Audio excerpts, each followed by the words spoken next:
I grip my water glass so hard my fingers turn white, but I refuse to let my mother see how deeply her words cut. Amanda, you'll never be as good as your sister. The chandelier light catches in the crystal, sending prisms across the white tablecloth as silence crashes down on our family dinner. Sierra's promotion celebration dinner, the reason we're all gathered around my parents' mahogany table on a Wednesday night. The dinner I rushed to after a 10-hour workday, barely having time to change from my rumpled blouse to a fresh one. Mom, Sierra starts, but stops when our mother raises her hand. It's just fact, dear. Your sister chose stability over ambition. Nothing wrong with that, but we need to acknowledge reality. My father clears his throat, studying his plate of half-eaten salmon. Your mother's right, Amanda. Sierra's on track to make vice president before 30. Different paths. I look at Sierra in her crisp crimson dress, her hair perfectly styled even after a full day at the office. Then at our mother, wearing the pearl necklace I bought her last Christmas, the one she claimed was nice but not really my style, before wearing it to every one of Sierra's events. Something snaps inside me. 2 years of swallowed words rise in my throat. I stand, open my purse, and pull out the mortgage statement I'd been carrying for 3 days, waiting for the right moment. There is no right moment for this. I've been paying your bills for 2 years, I say, placing the paper on the table, including this house. My mother's eyes widen briefly before she composes herself. She waves her hand dismissively, the gesture so familiar it makes my stomach clench. That's what family does. Sierra needs to focus on her career. My mind flashes back to Sierra's college graduation 6 years ago. My parents presented her with keys to a brand new red Mazda, complete with a giant white bow on the hood. Later that afternoon, they handed me a gift bag containing a coffee mug printed with my alma mater's logo. You're already established, Mom had explained when she caught my expression. Your sister needs our support. Then came that first call 2 years ago. Dad's voice uncharacteristically hesitant, explaining a temporary financial setback. Just one mortgage payment, they said. Just until things stabilized. I touched the corner of the mortgage statement now spread on the table. 2 years of payments isn't temporary help anymore. Family supports each other, Mom says, her voice hardening. Why are you being so selfish? I reach into my bag again and pull out the stack of receipts I've been collecting. Bank statements, transfer confirmations, canceled checks. 2 years of financial drain organized in a neat accordion file. I've supported plenty, I say, my voice steadier than my hands. But I'm not your ATM. My father's face reddens.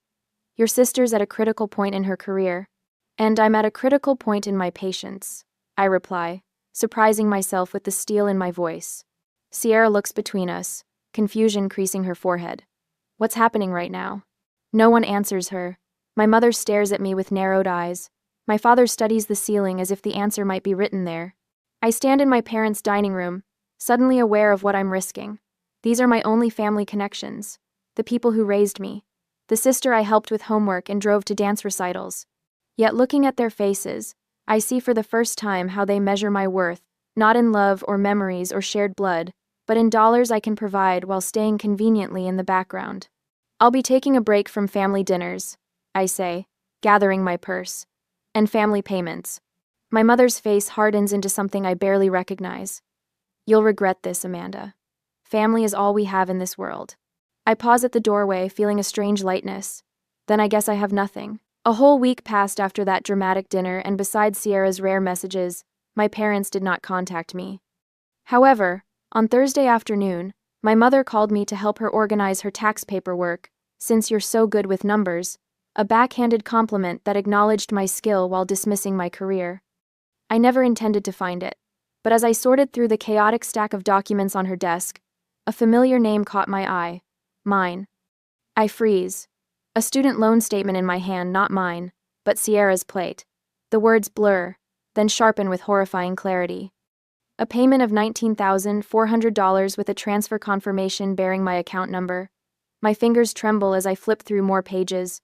Car payments, credit card statements. My stomach twists into a knot so tight I can barely breathe. These weren't emergency payments. They weren't temporary help. This was systematic. Planned, expected.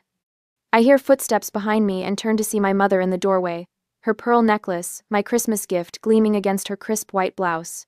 Did you find the mortgage interest forms? She asks, then notices the papers in my hands. Something flickers across her face, not guilt, but annoyance at being discovered. What is this? What is this? My voice sounds distant, like it belongs to someone else. Dad appears behind her, his reading glasses perched on his forehead. Sierra stands in the hallway, thumbs tapping on her phone screen, barely glancing up.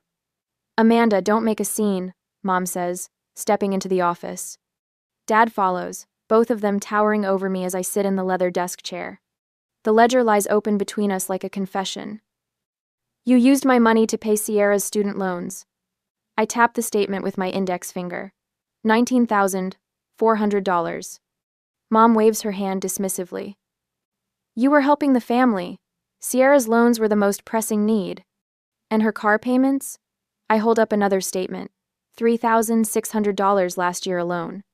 Transportation is essential for her position, Dad says, adjusting his glasses. She meets with clients. The credit cards? I fan out the statements. $9,200 in designer clothes and restaurants. Professional appearance matters in marketing, Mom replies without hesitation. I look past them to Sierra, who finally pockets her phone with a shrug. I didn't ask for any of this. Mom said you were happy to help. The room suddenly feels too small, the walls closing in. 2 years of thinking I was helping with a temporary hardship, when all along I was funding Sierra's lifestyle. Sierra needs freedom to build her career. Dad says, his tone suggesting I should understand this obvious fact. You're stable. Stable, like a workhorse, reliable, boring, the practical daughter whose purpose is to support the star. I push back from the desk, needing space. My own student loans are still not paid off. I've been putting every extra dollar toward yours. That's different, Mom says. Your career choice doesn't require the same presentation. The unspoken comparison hangs in the air. Software engineering versus marketing, back office versus front-facing. Invisible versus celebrated. Do you have any idea what this is doing to my financial future? I ask, my voice stronger now. If I keep supporting everyone, I'll never have anything for myself. Mom blinks, genuinely confused by my concern. Family supports family, Amanda. We've always taught you that. Sierra's wedding is coming up, she continues, a new gleam in her eye. Of course you'll help with that too. She deserves the perfect day. The casual assumption knocks the wind from me. I grab the ledger, flipping to the last page where I've tracked every payment. The total glares back at me, $61,000. $61,000. 2 years of mortgage payments, student loans, car payments, credit cards. $61,000 spent supporting my family while they treated me as the less successful daughter. I closed the ledger with trembling hands. All this time, I'd been enabling their favoritism by financing it. Later that afternoon, I show the ledger to Diane, my colleague and the closest thing I have to a friend these days. We sit in a cafe, coffee growing cold between us as she examines the pages. This isn't normal family support, Amanda, she says finally, closing the book and sliding it back to me. This is exploitation. The word hits me like a physical blow. Exploitation. Not help, not family duty. A deliberate taking advantage. As I drive home that night, ledger copies tucked in my bag, I wrestle with an impossible choice. Should I cut off financial support immediately and force my family to face reality? Or gradually reduce payments to give them time to adjust? The first option might shatter relationships beyond repair, but the second meant more months of financial strain for me. What would you do when the people who should love you unconditionally only value what you can give them? Next Wednesday morning, at work, my phone buzzes with the 5th call from my cousin this week. My family will hold a family emergency meeting, yet I intend not to go.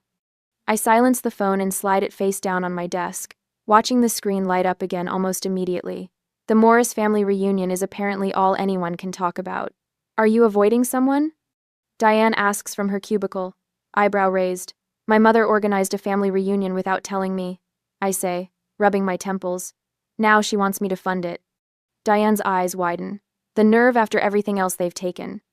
I nod, opening my email to find 3 messages from aunts and uncles I haven't spoken to in months. Each contains subtle variations of the same request. The family needs help. And apparently, I'm the designated helper. Did you know about the reunion? I ask Diane. No, but your sister's engagement is all over social media, she says, turning her monitor toward me. Your mother tagged everyone except you. Sierra's beaming face fills the screen, a diamond ring prominently displayed on her left hand. The caption reads, "Planning the celebration of the century for my beautiful daughter. Blessed." My stomach tightens when I see the first comment. Amanda will help make it perfect. I've become the family ATM, and now they're making promises on my behalf. Later that evening, I curl up on my couch with a cup of tea, scrolling through Facebook. My thumb freezes over a photo posted 5 weeks ago, my parents and Sierra posing in front of the Las Vegas sign, cocktails raised in celebration. The timestamp shows it was taken during the weekend. I worked overtime to cover an emergency property tax payment for their house. They went to Vegas with my money while telling me they couldn't make ends meet. In the days that follow, sleep becomes a luxury I can no longer afford. Night after night, I lie awake, calculating numbers, how much I've given, how much they've asked for, how much I have left. The weight of financial worry presses against my chest until breathing becomes difficult.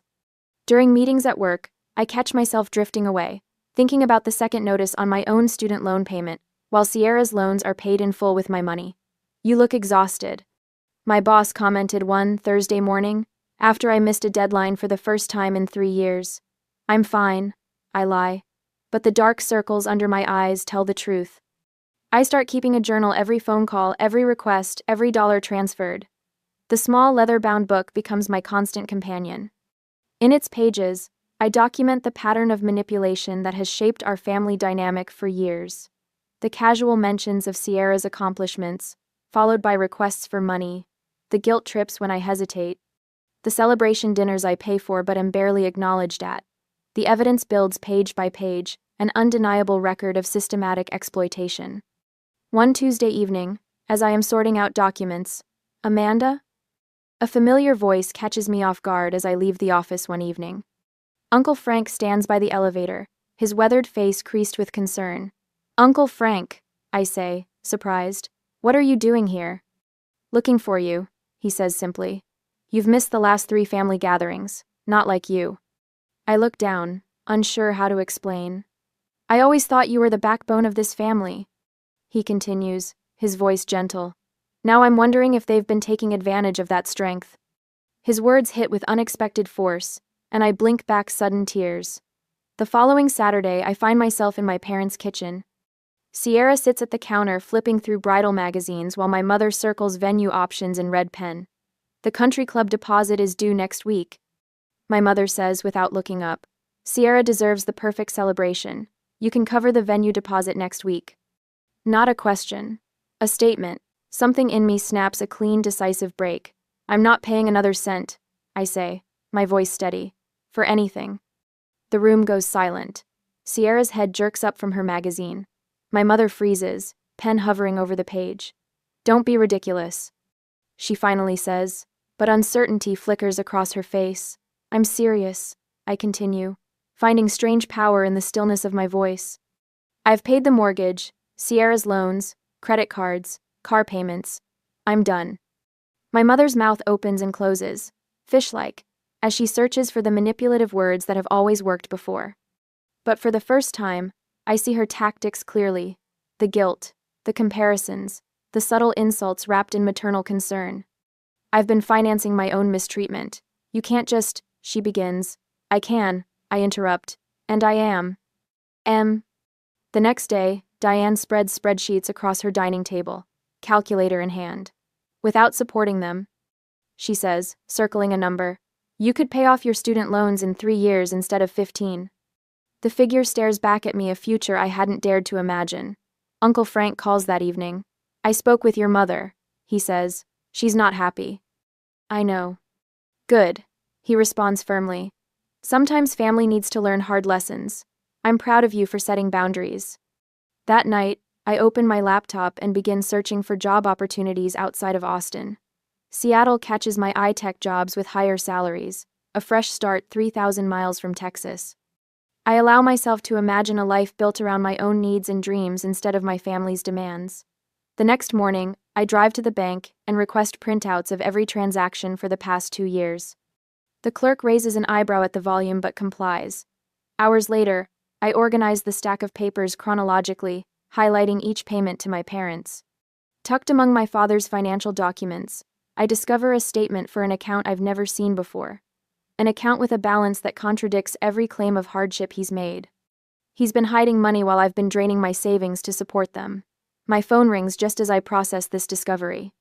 My mother's name flashes on the screen. "We're having an emergency family responsibility meeting tomorrow," she announces without greeting. The mortgage payment didn't arrive. "I know," I say, feeling calmer than I have in years. "I told you I'm done paying." "This isn't a game, Amanda," she snaps. "Be here at 6. I hang up and look at the evidence spread across my table, proof of years of manipulation and exploitation. For the first time, I hold all the cards.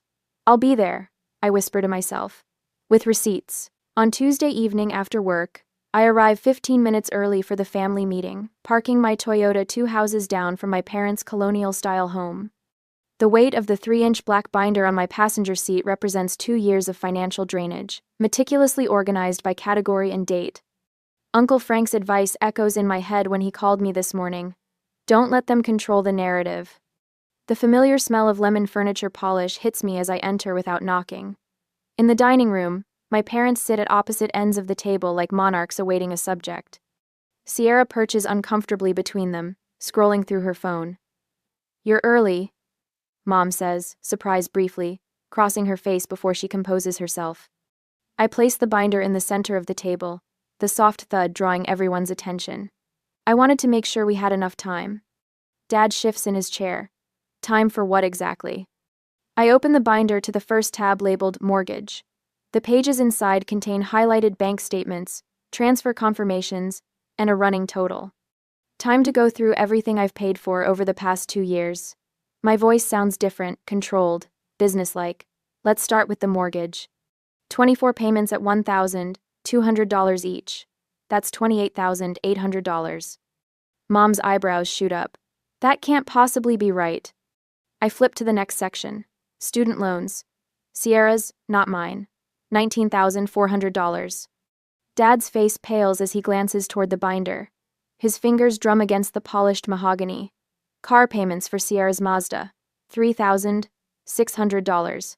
I turn another page. And finally, credit card bills, mostly for clothing, restaurants, and Sierra's work trips. $9,200. Sierra's phone slips from her hand, clattering against the table. That's more than I make in 3 months. The grand total, I say, turning to the summary page with the figure highlighted in yellow, is $61,000. Mom's lips press into a thin line. You're exaggerating. Half those payments were gifts. You offered to help. I have proof for every dollar. I pull out a manila folder containing copies of every check, every transfer receipt. The stack lands with a satisfying thickness beside the binder. Would you like to go through them one by one? This is ridiculous, Dad mutters, but his eyes avoid mine. Sierra reaches for the folder, paging through the evidence with trembling fingers. Her usual confidence evaporates as she stops at a credit card statement, showing charges for her interview suits. I had no idea, she whispers. Mom said you were happy to help, Sierra continues, looking up with confusion clouding her eyes. She said you wanted to contribute because you had extra money with your tech salary. Extra money? My laugh comes out harder than intended. I still have my own student loans to pay off. I've been putting off dental work because I couldn't afford it. There was never extra money. When Sierra asks me why I never told her how much I was contributing, I hesitate. Should I explain that our parents had sworn me to secrecy to protect her confidence, or was it better to let her discover their manipulation on her own? Before I can decide, the doorbell rings. Perfect timing. Mom rises, smoothing her cardigan.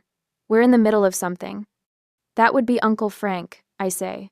I asked him to join us. Dad's head snaps up. Frank? Why would you?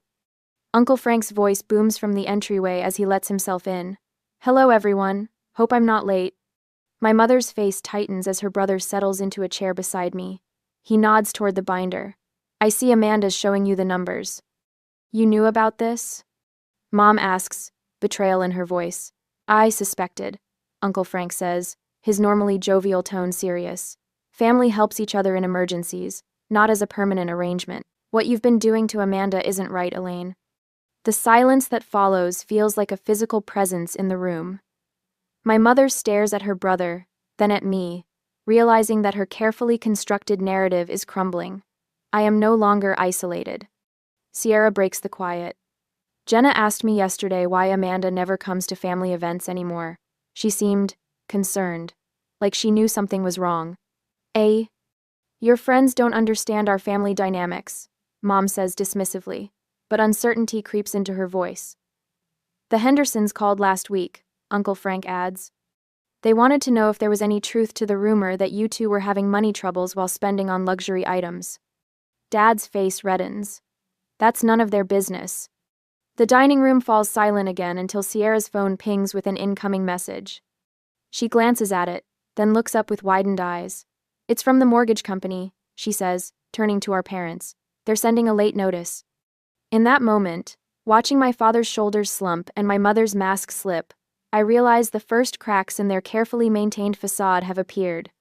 The financial house of cards they've built is beginning to collapse, and for the first time, I'm not rushing to prop it up. 2 days later, I sit across from my parents at their kitchen table, where the light catches dust particles floating between us. The space feels different now, smaller, less intimidating. My father's smile looks strained as he slides a paper toward me.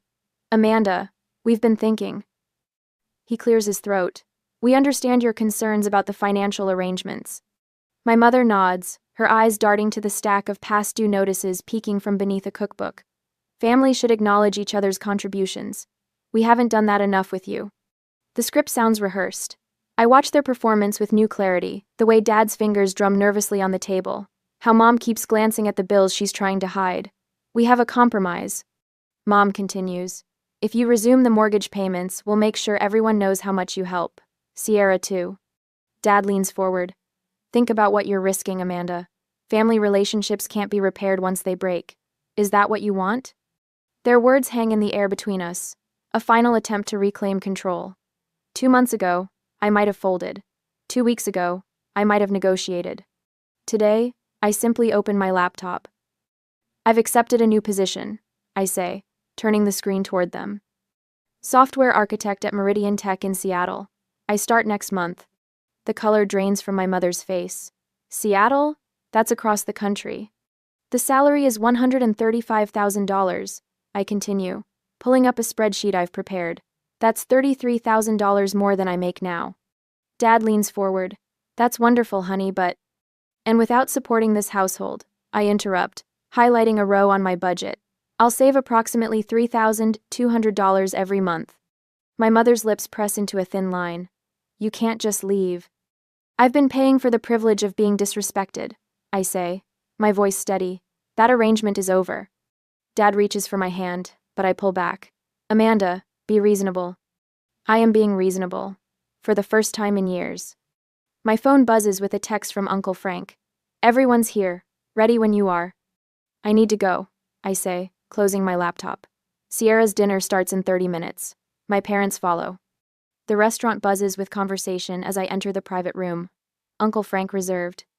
Sierra sits at the head of the table in a cream-colored dress, surrounded by aunts, uncles, and cousins I haven't seen in months. My parents trail behind me, confusion evident on their faces. What is this about? My mother whispers harshly. I don't answer, making my way to Sierra. She looks up, her smile faltering when she sees my expression. Amanda? What's going on? I place a wrapped gift box in front of her. The silver paper catches the light from the chandelier above. I wanted to show you something. To all of you, I say loudly enough for everyone to hear. The room quiets. Open it. Sierra hesitates before carefully removing the wrapping paper. Inside lies a leather-bound portfolio containing every financial record, receipt, and bank statement from the past 2 years. Here's my gift to you, the truth about who's been supporting you. Sierra flips through the pages, her expression shifting from confusion to shock. It's all there, I say quietly. $61,000 over 2 years. Sierra looks up, her eyes filling with tears. She turns to our parents, who stand frozen near the doorway. How could you? My mother steps forward. Sierra, this isn't the place. No, Sierra snaps, holding up a page. We need to fix this at this moment. Uncle Frank stands. Your sister has been carrying this family while being treated like she's less successful than you. Aunt Patricia gasps. Martha, is this true? My mother's face reddens as murmurs spread through the room. My father stares at the floor. Sierra pushes back from the table and walks to me, still clutching the portfolio. Her voice drops to a whisper. I never knew you carried so much for me. A tear slides down her cheek. From now on, live for yourself. The room watches in stunned silence as Sierra confronts our parents, demanding answers I've sought for years. I feel something loosen in my chest, a knot of resentment and obligation beginning to unravel. Later that week, I hear through Uncle Frank that my parents are considering selling their house. Without my monthly contributions, they can't afford the mortgage. Part of me wonders if any relationship with them can be salvaged, or if I even want to try. I tape shut another moving box in my apartment, marking it kitchen with a black marker. Seattle awaits a new job, a new home, a new start. As I wrap glasses in newspaper, I find the photo album I'd tucked away years ago. Opening it reveals faded pictures of family vacations, holiday gatherings, birthday celebrations, smiling faces that look like strangers now. I close the album and place it in a box labeled Undecided. 6 months later, the morning light streams through my Seattle apartment windows, painting my small dining table in warm gold. I stare at the notification from my student loan app balance reduced by another $2,400 this month. No mortgage payments for my parents, no credit card bailouts for Sierra. Just my own financial freedom, one payment at a time. My laptop chimes with an incoming video call. Diane's familiar face fills the screen, her Atlanta kitchen visible behind her. Look at you. Seattle suits you, she says, sipping coffee from her oversized mug. You seem different. I straighten my shoulders. I closed 2 major projects this quarter. Team lead says I'm on track for promotion by December. And no one taking credit for your work this time, Diane notes. I laugh, a real laugh that starts in my belly and rises without restraint. It's strange not having to downplay my success to avoid making someone else feel bad. Quote, what about that hiking group you mentioned? We're planning a weekend trip to Mount Rainier next month. I hesitate, then add, and I've been seeing someone. Nothing serious yet, but you're allowing the possibility. Diane's smile widens. That's the real victory. Later that evening, I slip into a sage green dress for my company's gathering dinner. As I adjust my simple gold necklace, I notice my reflection shoulders back, chin lifted, eyes clear. The woman who left Austin 6 months ago would have hunched slightly, making herself smaller. The banquet room buzzes with conversation when I arrive. My department head waves me over to a table near the front. There she is, she announces to the group. Amanda's client satisfaction scores were the highest in the company this quarter. The Reynolds account specifically requested her for their next phase. A round of applause follows. My cheeks warm, but I don't deflect or diminish the praise. I simply say, thank you. I'm proud of the work we've done. When the woman beside me asks about family, the question doesn't twist my stomach into knots like it once would have. My parents and I are taking some space, I say, calmly, butter knife steady in my hand. My sister and I are finding our way to a more honest relationship. No shame colors my voice. No elaborate excuses fill the silence. Just truth, simply stated. Sometimes family is complicated, she responds. Yes, I agree. And sometimes it's exactly what it appears to be. The weekend brings Diane and Uncle Frank to Seattle. We gather in my small living room, takeout containers scattered across my coffee table. Uncle Frank raises his glass of Pinot Noir. To Amanda, he says, who taught me it's never too late to choose your real family. Diane chimes in, to building the family you choose, not just accepting the one you were born into. We clink glasses as I absorb their words, feeling the truth of them settle into my bones. The following Tuesday, an unexpected email appears in my inbox. Sierra's name in the sender field makes my finger hover over the delete button, but curiosity wins. I took over Mom and Dad's mortgage payments last month, she writes. They weren't happy about it. Dad actually suggested I ask you to help out until I get established. I told him I've been established for years, just never financially independent. That's changing now. The email continues, detailing her struggles with budgeting and financial responsibility. It's harder than I expected, she admits, but also more satisfying. I think I understand now what you've been trying to tell me. I read the final paragraphs twice. Mom and Dad want to visit you. I told them that's your decision, not mine. They don't quite understand why you won't, Let bygones be bygones. I'm starting to. I'd like to visit sometime if you're open to it, just me. My reply is short but genuine. Not ready for mom and dad yet, but I'd love to show you Seattle in the spring next year. As I close my laptop that evening, I wonder about the fine line between forgiveness and self-protection. Sierra seems genuinely changed by confronting our family's patterns, but our parents remain unchanged. What would you do? Attempt to rebuild relationships with those who've proven unwilling to change, or focus on nurturing connections with those who respect your boundaries?